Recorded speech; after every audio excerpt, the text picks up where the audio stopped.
ഇതിനുശേഷം Pakistan army they let loose A reign of terror.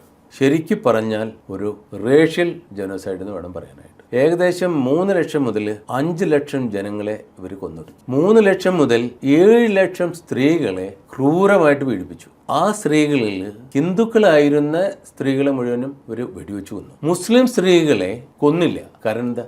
ഇനി അവരിൽ നിന്നുണ്ടാവുന്ന കുട്ടികൾ അവരിൽ പാകിസ്ഥാൻ ബ്ലഡ് ഉണ്ടാവുകയും പാകിസ്ഥാൻ്റെ ജീൻസ് അവരിൽ ഉണ്ടാവുകയും അതുവഴി പാകിസ്ഥാനെ സപ്പോർട്ട് ചെയ്യുന്ന ഒരു പുതിയ ജനത ഉണ്ടാവുമെന്നുള്ള ഒരു നിഗമനത്തിലാണ് ഇവർ ഈ മുസ്ലിം സ്ത്രീകളെ. ഈ സംഭവം നടന്നുകൊണ്ടിരിക്കുമ്പോൾ തന്നെ ഏകദേശം 3 കോടി ജനങ്ങൾ, ആകൂടെ അവിടെ 7 കോടി ജനങ്ങളാണ്, അവർ ഇന്റേണലി ഡിസ്പ്ലേസ് ആയി. ഇന്റേണലി ഡിസ്പ്ലേസ് എന്ന് പറഞ്ഞാൽ മനസ്സിലായില്ലേ? ഒരു ഭാഗത്ത് നിന്ന് വേറൊരു ഭാഗത്തേക്ക് അങ്ങോട്ടും ഇങ്ങോട്ടും പലായനം ചെയ്യാണ്. ഏകദേശം 1 കോടിയോളം റെഫ്യൂജീസ് ഇന്ത്യയിലേക്ക് കിടക്കുകയാണ്. ഇന്ത്യയിലേക്ക് ഇവർ കിടക്കുമ്പോൾ നമ്മളുടെ ബോർഡർ മുഴുവനും ഓപ്പൺ ആയി. ഇതിൽ കൂടുതൽ ആൾക്കാർ വന്നത് ബംഗാളിലേക്കാണ്.